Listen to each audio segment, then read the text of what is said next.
short putting tips, this is the right place. So today we're going to look at some things that we can do to help with our short putting.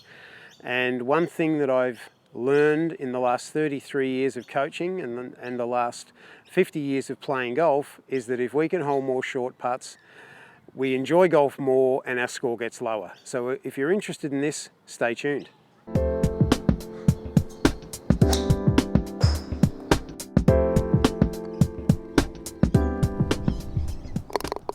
Hello, I'm Brian Fitzgerald, the Golf Doctor, and I've been a golf pro now for 33 years, and I've got a lot of tips and tricks that I like to show along the way.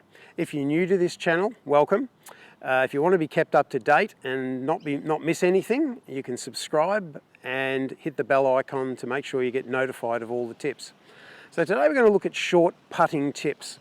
So I'm going to give you a list of things that you can do that all will help you to hold more short putts. So the first thing I notice when I watch a lot of my clients with their short putting is they have a lot of movement, and it's a lot of leg movement. So anytime we have a lot of leg movement, it's very difficult to control, one, the pace of the putting stroke, and two, it's also difficult to control the club face alignment at impact.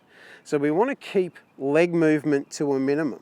So if I try and putt this hole and I've got a bit of leg movement, I just missed it to the left. So that's what I see a lot of people doing. And I did exaggerate it there, but you really don't want to have too much in the way of movement. So a good visual image I like to get my clients to do is to pretend that you're standing inside a wine barrel and you've put about 100 bags of rice all around the wine barrel. So if we get into that situation there and there's just no way in the world you'll get the feeling that your legs can move. So my legs are now nice and secure, they're packed in tight inside the wine barrel. So if I keep my legs nice and still, I'm just swinging my hands, arms and shoulders, and the ball can go in. So that's the first thing, keep the legs quiet. Next thing along the way is we don't want to watch the ball go in the hole. It's when we start watching the ball going in the hole that we start to miss. So Gary Player once said the more important the putt, the less he looked. He tried to listen to the ball going in the hole rather than see it going in the hole. So this is just over 3 feet. So on all of these 3-footers, we want to try and listen to the ball going in. Try to avoid moving our head. Just in my eyes, and I think it's my eyes following the ball, it actually moves my head, it moves my shoulders. So we want to keep our head nice and still, swing it back and through, and we listen to it going in. I heard it go in. If you don't hear it, obviously you missed. But the more important the putt, the longer we just listen to the ball going in. So the next thing we need to focus on with our short putts is we want to make sure that we practice with our eyes closed. And practicing with your eyes closed, hitting balls or swinging with your eyes closed is a great proprioceptive way of training. With our eyes open, we get distracted and we start looking at the putter going back, and we can look at an ant crawling across or a fly. It's very easy to get distracted in this game. So it's a great training drill to practice with your eyes closed. So I've got my setup here now. When I'm comfortable, I'm going to close my eyes and then I hit the putt. So my eyes were closed. As soon as I heard it, a little bit like the last tip, I heard it go in, so I knew it had gone in. I was able to open my eyes. But if you can practice with your eyes closed, it's great. I know a lot of golf pros actually putt with their eyes closed when they get a bit twitchy over the putts. So it's a good way of just focusing your attention and just going by the feel. The next thing we want to do is we want to try and make sure that under pressure, one part of us is in control of the putter. And I think one of the biggest mistakes people make is they try and get both hands equal, or they're trying to get both hands not in control and they're trying to rock their shoulders. The shoulders do rock, but it's not really something you want to try to achieve, because if you think about rocking the shoulders, you're going to be moving your body as well. So I always like to think that it's my right hand that's in control, and of all of the digits on my right hand, it's my right thumb and it's my right pointer finger. So as I take my grip and set up there, I put my hand in its rightful place, I put my left hand behind my back, and I just practice letting my right hand pull the putter back and push the putter through.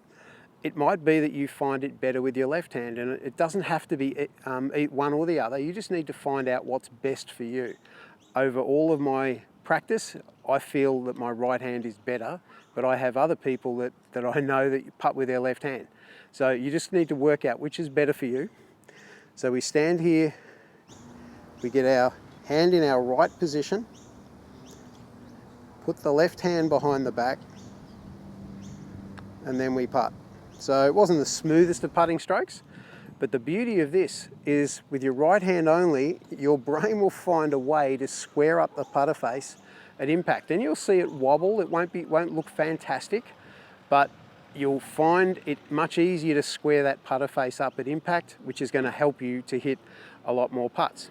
The next thing we need to work on is speed. Now that last putt just barely fell in as we did that. And you notice that if I had have hit it harder, it probably would have missed. So it's a great idea to work on speed control. Now there are two types of golfers. There are those golfers that like to ram the ball in the back of the hole, and there are those golfers that like to sort of just let the ball die into the hole.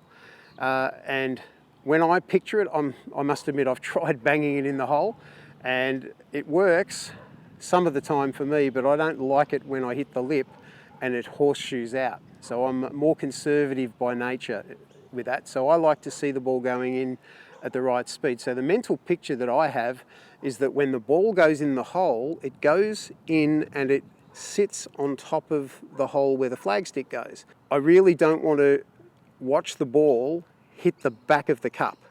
I like to see the ball just fall into the hole that the flagstick rests in. So as I'm putting here, I'm trying to hit it at the speed that I need to get that putter just rolling on the front edge of the hole and into the bottom of the cup. That one just fell straight in the bottom of the cup, and that's my right speed. As I said, it may not work for you. You might feel a lot more comfortable taking the break out of the putt and hitting it straight at the back of the hole, and there is nothing wrong with that. You just need to try both methods, see which one works best for you. The other thing that I like to do is when I'm approaching a putt, I like to try and look at the back of the hole, because when I look at the back of the hole, so this part around here, as I stand here and look at it, the back of the hole is much bigger than the front of the hole.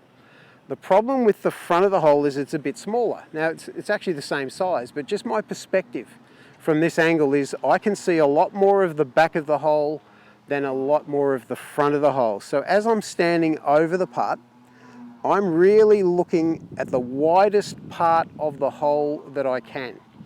And that really helps me mentally to think, well, there's a lot of hole there, there's a lot more. If I just focus on the very front, it's a bit narrower.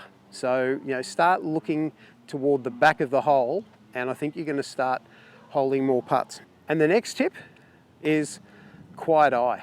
Now, I have made a video on quiet eye, and I'll put a link at the top of the page all about that. But essentially, Dr. Joan Vickers discovered that if we can keep our eyes nice and quiet, we can hole a lot more putts. So one of the best ways of doing it is to put a dot on the golf ball. So I've put the dot at the back of the ball, and I take my setup and I have a couple of practice swings. Then when I'm comfortable and I'm ready to go, I set up, get my alignment, and what I now do is I'm just thinking of that black dot, and I'm just staring at the black dot, and I need to stare at it for about 2 seconds, and then I'm ready to pull the trigger. And that's going to give me more of a chance of holing the putt. So there are my 7 golf tips for holing more short putts. So any one of those tips is going to help you to make a big difference in how you hole short putts. But if you can work on all 7 of them, I think you find that your putting average is going to go down, And if your putting average goes down, you're certainly going to have a better score. So if you like my videos, you can click on the subscribe button down on the bottom there. Don't forget to click the bell notification so that you get notified of all future tips. And I look forward to seeing you on another tip next week.